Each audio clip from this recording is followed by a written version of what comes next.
মাইনুদ্দিন চিশতি রাহমাতুল্লাহ আলাইহি, জোরে বলেন না মারহাবা। আর একটু জোরে, আর একটু জোরে। উনি পিতৃরাজ বেয়াদবি করলেন, দুনিয়ার মধ্যে কেমন আমি ওলি আল্লাহদের দপ্তরে যেহেতু রোজ মাহফিলে আসছি, আগেই বলছি ওলি আল্লাহদের বিষয় নিয়ে কথা বলা লাগবে, তাদের বিষয় একটু বোঝানো লাগবে। পিতৃরাজ মুসলমান শুনে নাও, ওনাকে মারার জন্য একটা পাথর চালান দিলেন, এত বড় বিশাল একখানা পাথর চালান দিলেন। আর খাজা মাইনুদ্দিন চিশতি রাহমাতুল্লাহ আলাইহি উনি নামাজের মধ্যে, ধ্যানের মধ্যে, মুরাকাবার মধ্যে ছিলেন। মারহাবা বলেন না। মুরাকাবার মধ্যে ছিলেন। বলে এখন কাকানা আমাদের শেখ শ্রেণী আলেন বাইরে এসে বলে খাজা বাবা ভুয়া, ওলিদের সঙ্গে বেয়াদবি যারাই করছে বাংলার জমিনেও আমরা দেখেছি, তাদের অস্তিত্ব খুঁজে পাওয়া যায় না, তারা বিলীন হয়ে গেছে। মুসলমান শুনে নাও, যুগে যুগে ওলি আল্লাহদের যদিও তারা মাজার ভাঙ্গ যাই করো আর তাই করো, শুনে নাও মাজার ভাঙতে পারবা, কিন্তু ওলিদের ভাঙ্গা এত সহজ নয়। জোরে বলেন ঠিক কিনা? পিতৃরাজ উনি পাথর চালান দিলেন। কি চালান দিলেন? পাথর চালান দিলেন। খাজা বাবা উনি ধ্যানের মধ্যে ছিলেন, পাথর মাথার উপর দিয়ে জোরে জোরে ঘুরতেছিলেন। কয়েক টন ওজন। যারা মুসলমান শোনো, যারা সেরেন্দি শরীফে যাবেন, আজমির শরীফে যাবেন, দেখে আসবেন। মুসলমান শুনে নাও, শুনে নাও, ভালো করে জেনে নাও, ভারতের মধ্যে এখনো রয়েছে খাজা বাপ্পি। মুসলমান শুনে নাও, এই পিতৃরাজ কয়েকটা নজরালা একটা পাথর পাঠাইলেন খাজাবাকে মেরে ফেলার জন্যে। এবার পাথরটার পিছনে পাথর যায় খাজাবার উপর দিয়া, মাথার উপর দিয়া, এই যে তাবুর মতো বিশাল এক পাথর শুধু মাথার উপর দিয়ে ঘুরছে। উনি নামাজ শেষ করলেন, সালাম ফিরাইয়া পাথরকে দাঁড়াইতে বললেন, সঙ্গে সঙ্গে পাথর দাঁড়াইয়া পড়লেন। পাথরের মধ্যে হাত দিলেন, যখন হাতটা লাগাইলেন খাজা মাইনুদ্দিন চিশতি রাহমাতুল্লাহ আলাইহির একটা নয়, দুটি নয়, খাজাওয়ার 5টা আঙ্গুলের ছাপ পাথরের মধ্যে লেগে গেছে। জোরে বলা যাবে না মারহাবা? আর একটু জোরে বলেন মারহাবা।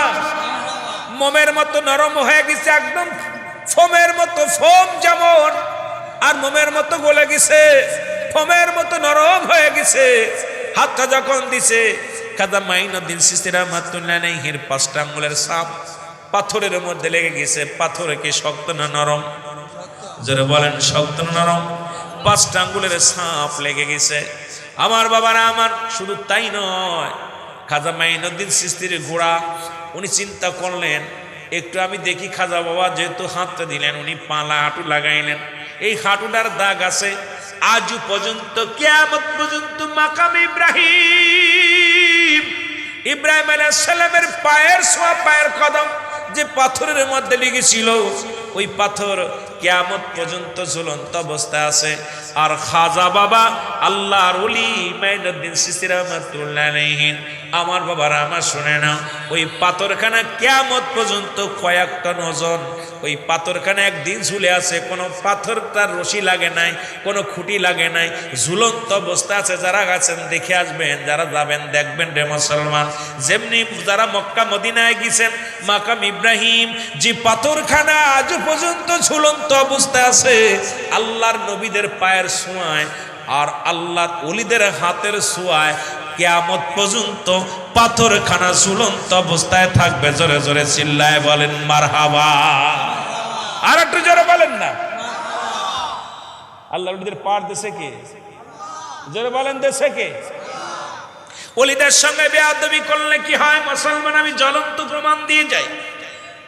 এই খাজা মাইনুদ্দিন মুসলমান উনি যখন যাইতেছিলেন, ও যুবক বন্ধুরা আমার, ওনার সঙ্গে ওই দেশের যিনি প্রধান, আমার বাবারা আমার, বন্ধুরা আমার শুনে নাও, উনি কত কষ্ট দিতে লাগলেন এই দুনিয়ার মধ্যে। খাজা মাইনুদ্দিন চিশতি যখন আসলেন, এবার বাবুরা কি করলেন? হিন্দু বাবুরা ওনাকে মারার জন্যে বিশাল টোল পাঠাইলেন, পুলিশ বাহিনী পাঠাইলেন, আর্মি পাঠাইলেন, র্যাব বাহিনী পাঠাইলেন। উনি বসে আছেন, উনি বসে রয়েছেন। ওনাকে যখন লোকজন ওনাকে বলেন উঠতে, উঠাইতে উঠতে পারলেন না, উঠাইতে পারলেন না। যাকে বললেন দুনিয়ার মধ্যে খাজা বাবা ভুয়া। এখন খাজা শব্দের অর্থ সম্মান, সুবহানাল্লাহ বলেন না? খাজা শব্দের অর্থ কি? আরো জোরে বলেন না, অর্থ কি? সম্মান। বাবা শব্দের অর্থ ভান্ডার বা দয়া। খাজা বাবা একজন সম্মানী ব্যক্তি। আজকে আল্লাহর ওলিদের নামের আগে খাজা লেখা হয়, এটাকে নিয়ে অনেকের মুসলমান মন্তব্য আছে। আমার বাবারা শুনে নেন, তাদের নামের আগে জনাব লেখে, হযরত লেখে। জনাব শব্দের অর্থ সম্মান, হযরত শব্দের অর্থ সম্মান। খাজা হলো ফার্সি ভাষা, বাবা শব্দের অর্থ ভান্ডার বা দয়া। খাজা বাবা, খাজা কোনো বাংলা ভাষা নয়। খাজা শুধু আল্লাহর ওলিদের নামের আগে নয়, খাজা নাম ছিল কোথায় মুসলমান শুনে নাও, এই খাজা নামটা ছিল খাজা আব্দুল মুত্তালিব। নবীর দাদার নাম ছিল খাজা আব্দুল মুত্তালিব, নবীর বাবার নাম ছিল খাজা আব্দুল্লাহ। পৃথিবীর মধ্যে নবীর দাদা বাবার নাম ছিল খাজা।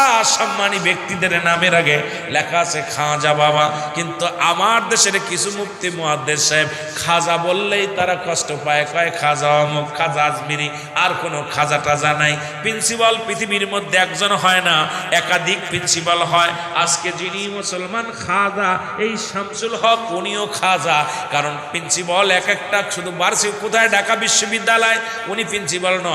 বাংলাদেশে যতগুলো বিশ্ববিদ্যালয় আছে, কলেজ আছে, মাদ্রাসা আছে, এক একটা প্রতিষ্ঠানের এক একজন প্রিন্সিপাল। জোরে জোরে চিল্লায় বলেন ঠিক কিনা?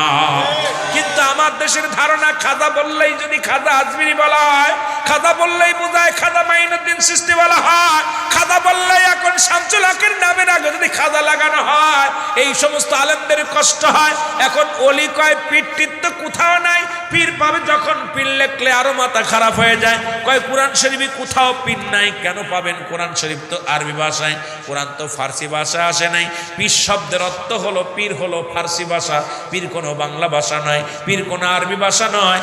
আরবিতে আসছে মুর্শিদ, ইংরেজিতে আসছে ও গার্জিয়ান, বাংলায় আসছে অভিভাবক, আর মুসলমান ফার্সিতে আসছে পীর। জোরে জোরে চিল্লা বলা যাবে না মারহাবা। পীর কয় এইটা কোনো কিতাবাদির মধ্যে পাই না, কোরআনে পাই না। পাবি কেমনে?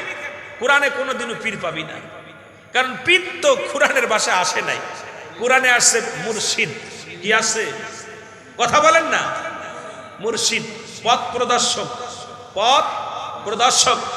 ইংলিশে বলে গার্জিয়ান, বাংলা বলা হয় অভিভাবক, মুরব্বী, আর ফার্সিতে বলা হয় পীর। যারা বলেন না মারহাবা। যারা বলতেছিলাম খাজা বাবা, তাহলে বোঝা গেল খাজা। খাজা শব্দের অর্থ সম্মান, ফার্সি ভাষায় খাজা আসছে। খাজা শব্দের অর্থ সম্মান, বাবা শব্দের অর্থ ভান্ডার বা দয়া। খাজা বাবা একজন সম্মানিত ব্যক্তি। জোরে জোরে চিল্লায় বলা যাবে না সুবহানাল্লাহ? আর একটু জোরে বলেন সুবহানাল্লাহ। আমার বাবারা, আমার বন্ধুরা, আমার খাজা মাইনুদ্দিন চিশতি রাহমাতুল্লাহ আলাইহি, এবার উনাকে উঠে দাঁড়াইতে বলেন, উঠলেন না। এবার বাবুরা কি করলেন? ওনাকে বল উঠাইতে পারলেন না। যত লোক আসে উঠানোর জন্য অনেক চেষ্টা করলেন, উঠাইতে পারে নাই। এবার ওনার দিকে বন্দুক তাক করেছে, বেয়াদবি করেছে। সঙ্গে সঙ্গে বন্দুক থেকে একটা গুলি বাইর হন নাই। যখন ফাঁকা গুলি করে গুলিগুলো বাইর হয়ে যায়। খাজা মাইনুদ্দিন চিশতির দিকে যখন গুলি করা হয়, গুলি একটা গুলিও লাগে নাই।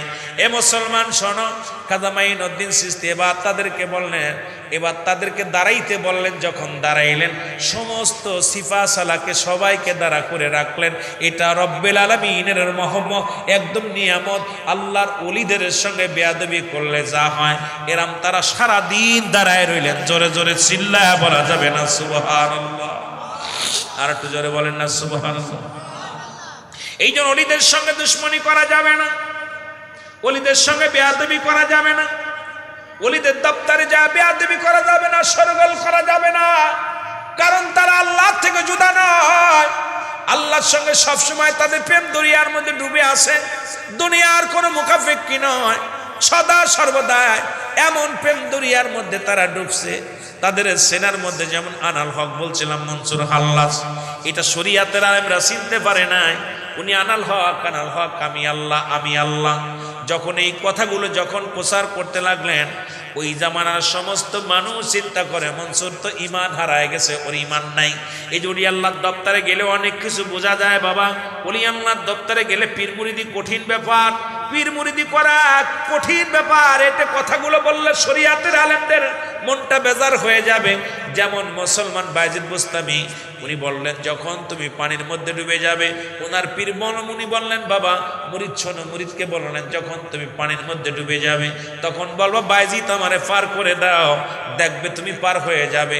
যখন নদীর মধ্যে নেমে যখন ডুবে যায় চিন্তা করে আহারে আমি তো বায়েজিদ বললে আমার শিরক হয়ে যাবে, আমাকে বলতে আল্লাহ পার করে নাও, সঙ্গে সঙ্গে ডুবা শুরু হয়েছে।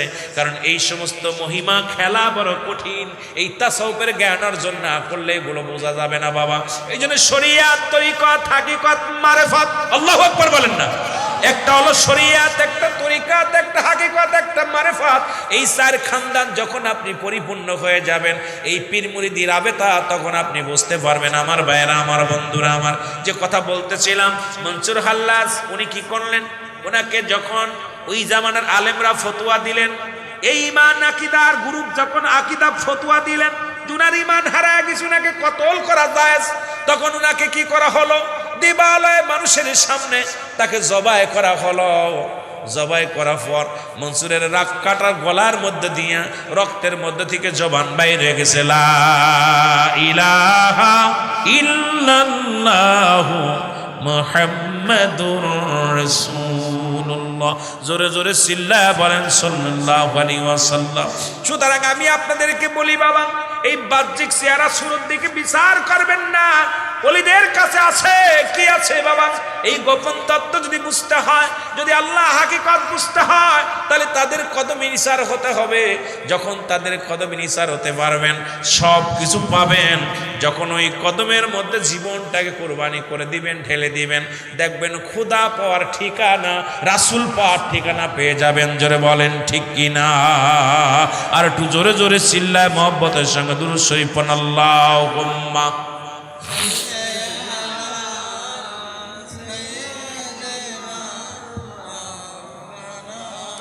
ওয়ালায়ালি। সুতরাং আমি আপনাদেরকে একটা কথা মেসেজ দিয়ে যাই, এই বাংলাদেশে ওলি আল্লাহ কেউ কোনো মানুষ বানায় নাই। বাংলাদেশে অল পৃথিবীর মধ্যে ওলি আল্লাহ কে বানায়? হুজুর বলেন কে? ওলি আল্লাহ বানায় কে? আল্লাহ। কোনো মানুষে পীর বানায় না, কোনো মানুষ ওলি বানায় না। এটা কে বানায়? আল্লাহ বানায়। সুতরাং আপনাদের কাছে আমার করজোরে দাবি থাকবে, আল্লাহর কোন ওলিদের সঙ্গে বেয়াদবি করবেন না। জোরে বলেন করবেন না। ওলি আল্লাহদের এই দেহখানা পৃথিবীর কোনো শক্তি নাই খাওয়ার, পৃথিবীর মাটির কোনো ক্ষমতা নাই ওলিদের এই দেহখানা খাবে। অসংখ্য প্রমাণ আপনারা পেয়েছেন, অসংখ্য প্রমাণ পেয়েছেন। আল্লাহর মাহবুব বান্দাদের দেহ আল্লাহ পাক এমনভাবে তাদের তৈরি করছে যে এই পৃথিবীর মধ্যে তাদের ইজ্জত সম্মান এমনভাবে বাড়ছে, ইন্তেকালের পরেও তাদের মর্যাদা বাড়ছে। জোরে বলেন ঠিক কিনা? আর একটু জোরে বলেন ঠিক কিনা? তবে পীর কোনো মাকসুদ নাই, মাকসুদ স্বয়ং আল্লাহ। জোরে বলেন ঠিক কিনা? পীর কোনো মাকসুদ নাকি? জোরে বলেন পীর কোনো মাকসুদ কে? মাকসুদ কে? আর একটু জোরে বলেন কে? পীর কোনো মাকসুদ নয়। যারা পীরকে মাকসুদ মনে করে ইবাদত করে এরা জাহান্নামী হয়ে যাবে। কিন্তু পীর মাকসুদ নয়, পীর হলো মাধ্যম, পীর হলো মাধ্যম। পীর কি? জোরে বলেন না, পীর কি? মাধ্যম। এই মাধ্যম দ্বারা পাবো কাকে? আল্লাহকে পাওয়ার একমাত্র ঠিকানা, রাসূল পাওয়ার ঠিকানা। কিন্তু আমরা অনেক সময় ওলি আল্লাহদেরকে আমরা বানায় ফেলি, মাকসুদ বানায় ফেলি। দেখা যায় আমরা অলিমুখী হয়ে গেছি, পীরমুখী হয়ে গেছি। নামাজ পড়ি না, শরীয়তের বিধান মানি না, শরীয়তের রকম মানি না। আমি আপনাদেরকে অনুরোধ করব, আপনারা যারা এগুলোর ভিতরে আছেন আপনারা ক্ষতিগ্রস্ত হয়ে যাবেন। হেদায়েতের দায়িত্ব কোনো পীরকে দেওয়া হয় নাই, হেদায়েতের দায়িত্ব কোনো আলেমকে দেওয়া হয় নাই, হেদায়েতের দায়িত্ব কোনো নবীগণকে দেওয়া হয় নাই। হেদায়েতের দায়িত্ব রব্বে কারিমের হাতে। জোরে বলেন ঠিক কিনা? আরো জোরে বলেন ঠিক কিনা? তদ্রূপ আল্লাহর ওলি যিনি শুয়ে আছেন উনিও এখানে আসছেন আপনাদেরকে সেই পথ চিনানোর জন্য, সেই মত, সেই রাসূলুল্লাহর পথ, আমার রব্বে করিমের পথ। যে পথে গেলে প্রিয়জনরা গিয়েছে, যে পথে গেছে ওলি আল্লাহগণ, যে পথে গেছে নবীগণ, যে পথে গেছেন সাহাবীগণ, সেই পথটা অনুসরণ করার জন্য যুগে যুগে অসংখ্য আল্লাহর ওলিরা আসছে। কিয়ামত পর্যন্ত আর কোনো নবী আসবে না, নবীদের দরজা বন্ধ, ওলিদের দরজা খোলা। ঠিক কিনা? আর ওলিদের কাছে আসে এলহাম, নবীদের কাছে আসে ওহী। বিশ্বাস হয় কার কার? বিশ্বাস হয়? নবীদের কাছে আসে কি? এলহাম, ওহি আসে, ওহি আসে ওই নবীদের কাছে, আর এলহাম আসে ওলিদের কাছে। সুতরাং আপনারা এই মাহফিলে যারা আসছেন, ওলিয়াল্লাহ দপ্তরে, আপনারা দয়া করে বেয়াদবি করবেন না। আদবে আউলিয়া হওয়া যায়, আদবের সঙ্গে থাকবেন, জিয়ারত করবেন, ফাক্কালাম ফাতিহা শরীফ করে জিয়ারত করবেন, আদবের সঙ্গে দাঁড়াবেন। দাঁড়াইয়া কোনো ওলি দিতে পারে না কোনো কিছু, কোনো পীর সাহেব কোনো দিতে পারে না, কাজ দেব দিতে পারে না, কোনো মৌলবী দিতে পারে না। তবে যে সমস্ত মৌলবীরা এই ফতুয়া দেয় তাদের কাছে জিগাইবেন যে কোন মাজারে যাওয়া যাবে না, এখানে এ দিতে পারবে না, দিতে পারবে না। এরা হলো আর একটা বোকামার্কা মানুষ। আমরা বলি না যে পীর সাহেব দিবে। আমরা কোনো ইমাম সাহেব, যখন আপনাদের মসজিদের ইমাম সাহেব, ওনার কাছে আমরা যাই, চাই 500 টাকা দিয়ে হুজুর আমার জন্য দোয়া করেন। আচ্ছা, ইমাম সাহেব আমরা কি দিব? আমাদের ধারণা যে ইমাম সাহেব ভালো মানুষ, 5 ওয়াক্ত নামাজ পড়ে, ফরেজগার মানুষ, জ্ঞানী মানুষ, দোয়া করলে আল্লাহ কবুল করবে। ঠিক আল্লাহর ওলিদের কাছে আমরা এই কারণে যাই, আল্লাহর ওলির মাধ্যমে আমরা চাই কার কাছে? জোরে বলেন, কার কাছে? আল্লাহ তুমি যদি আমাকে এই দয়া করো, শামসুল হক আউলিয়ার ওসিলায় আল্লাহ তুমি আমাকে একটা পুত্র সন্তান দাও। আল্লাহ তুমি আমার এই জমা জমির মালিক বানায় দাও। আল্লাহ আমার সম্পদের মালিক বানায় দাও। আল্লাহ আমার ব্যবসা উন্নতি দান করো। কে কার কাছে চায়? জোরে বলেন, কার কাছে? মাধ্যম ছাড়া কোনো কিছু আসেন নাই। আদম আলাইহিস সালামকে আল্লাহ পাক এই দুনিয়ায় মানুষ পাঠাই লেখানো মাধ্যম। দুনিয়ার মধ্যে আপনি দুনিয়া আসছেন, সেখানেও মাধ্যম। মাধ্যম ছাড়া কিচ্ছু নাই, কারণ ওসিলা ব্যতীত কিচ্ছু পাওয়া সম্ভব নয়। জোরে বলেন ঠিক কিনা? এটা চাকরি ধরবেন, সেখানে ওসিলা আছে। ব্যবসা করবেন, সেখানে ওসিলা আছে। আলেম ওলামা ওসিলা মানতে পারে না। বর্তমান কিছু আলেম বাইর হয়েছে, তারা আবার ওসিলা কাকে বলে? ওসিলা কারে বলে?